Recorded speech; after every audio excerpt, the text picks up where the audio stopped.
What's going on, everybody? Andrew Thompson here from the Andrew Thompson Interviews YouTube channel. I'm here, the man who has won the MLW National Openweight, MLW World Heavyweight Championship, held it for 210 days, the man himself, Alex Kane. Our second interview together, man. Yep, but first time, and this one's live. How you feeling today, boss, man? I'm feeling good, man. It's my very first convention. Been recognized by a few people, which is always cool. For only being 6 years in the business, to have caught a few people's eyes is really, really dope.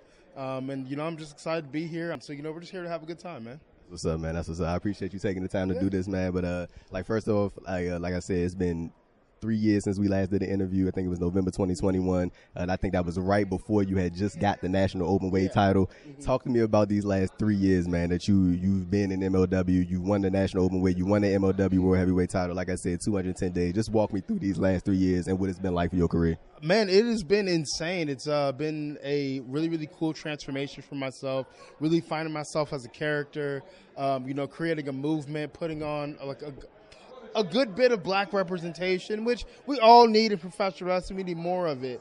And just, trying to change people's lives, one suplex at a time. That's a tagline. That's a t-shirt right there. Change people's lives one suplex at a time. MLW has been great to me. I'm excited about this fourth year going in, seeing what we can make happen. What we got cracking, man. I ain't never got a problem with talking until it's a one-on-one interview.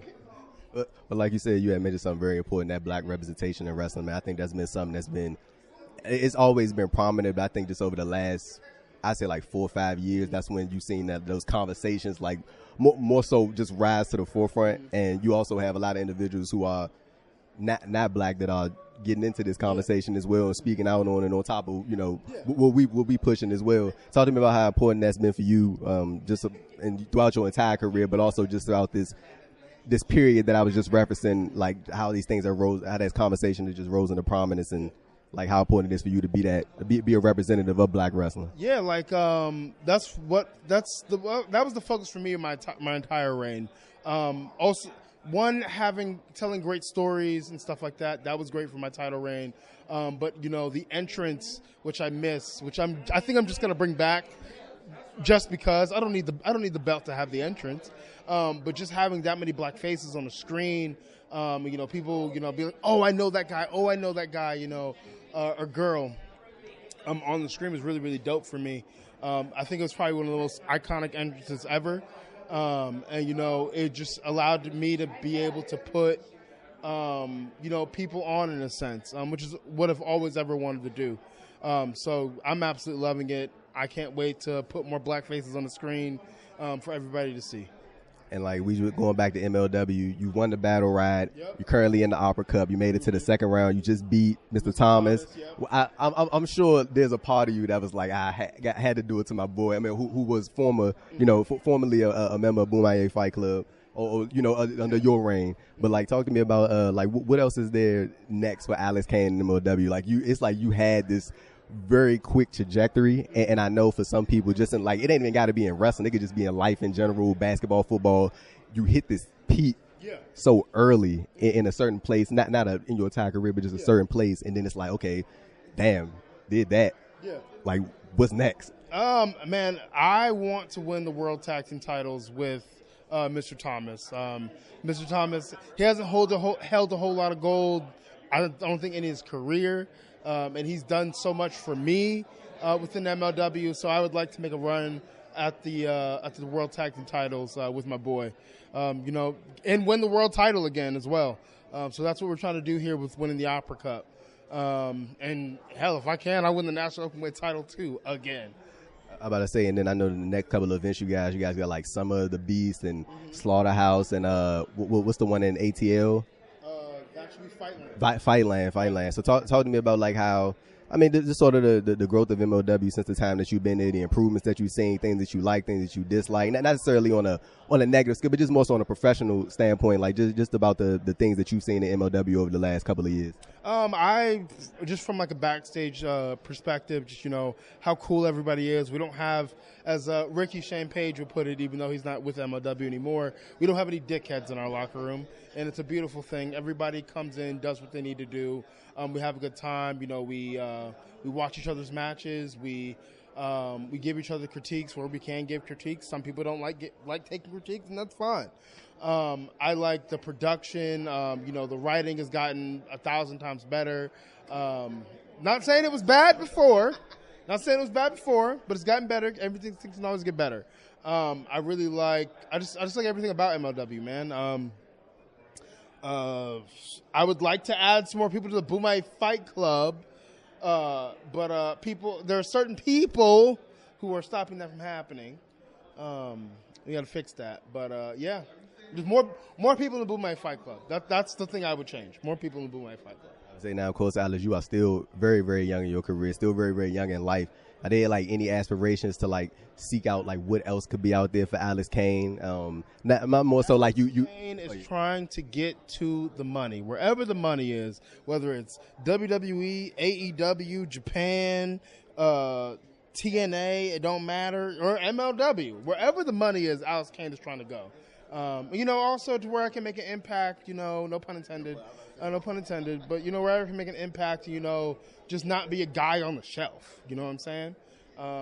I have a lot to offer all of the wrestling organizations in the world, and I would like to capitalize on that as much as I possibly can. And I know on top of, you doing your work in MLW, you've been working the indies, of course. I see one promotion that you always kind of frequent in is Action Wrestling down in Georgia. Shout out to Matt Griffin, man. But like, talk to me about like with that promotion, like what separates Action Wrestling from a lot of other different promotions out there. It seems like you're very, very frequent there, and also a lot of other wrestlers. Shout out to AC Mack, I know who just retired not too long ago. Talk to me about like what's Action Wrestling like, and I guess the importance of that promotion to you. So Action Wrestling is out of Georgia. Okay, cool. That's wild. Action Wrestling is out of Atlanta, Georgia. And the thing that I love about Action is it's not focused on being the best in the state. It's focused on being the best in the country, best in the world. Because we've sent some wrestlers over to Germany, to do like a showcase and stuff like that. So that's dope. Matt Griffin has always been a fan of highlighting everybody, no matter what creed you are, what race you are, what gender you come from. You know what I'm saying? And I really, really love that about him. I think the first Action champion was AC Mack. Me being a former Action champion is dope as hell. And like I said, he's always trying to be the best in the country. He brings in talent from all over.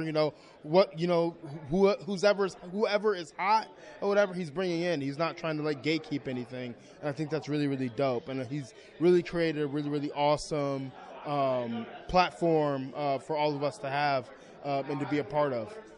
And talk to me real quick about this storyline that played out with A.J. Francis, man. Like he was talking a lot of smack about you in some of these interviews, man. Like anything you got to say to A.J. and basically how you got to flesh that whole storyline out. Man, working with A.J. was really, really dope. It was a really, really good story. I've even told him that first promo that I did, there's a lot of things that I didn't have to say, but I said anyway, and I kind of regret those things. But it set the stage for a really, really good, entertaining story. And I always akin it to the first Black Panther movie. The match in Florida was like that first fight that Killmonger and T'Challa had, where you think T'Challa's dead, but then he comes back and he's like, "Yo, what's up?" And that's what the match in Atlanta was. The fight for the throne of Boomay. It's definitely one of my favorite matches. It's in my top 2 of MLW matches that I had. Number 1 is with Jacob Fatu. Man, that's what's up. And lastly here, before we wrap up, Alex, I wanted to ask you about the match that you had with Satoshi Kojima for the MLW World Heavyweight Title. What was it like mixing it up with a legend like Kojima, man? Man, it was cool. It was, the crazy thing to me was I was so nervous about, putting the match together. And like I literally strolled in. Kojima was there. Kojima is so nice to me. He's always been so nice to me. He's always been, very respectful of me and as I've been of him.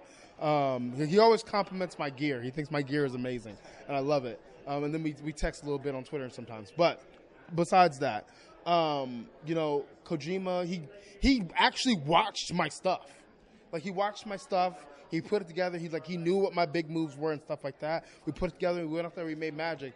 The thing I liked the most about that title change was, nobody saw it coming. People were audibly shocked that it happened. Like, I could hear, like, laying there after being pinned, and like just hearing the crowd or whatever, it was just silence for a little bit. They came back up to celebrate. It was silence. They were like, "Holy shit, that really happened." So. And I also think that, like, I was champ for long enough. I never said to anybody, like, I want to be the longest reigning. Like, it was on the list to Boom IA, but that's a gimmick. But in real life, I never wanted it to be super long. I just wanted it to make an impact. Sorry, I'm moving out of camera. I just wanted it to make an impact, and I think that it did that, whatever. It was a very memorable title reign, very memorable stories. And when I win it again, that's what I want, too.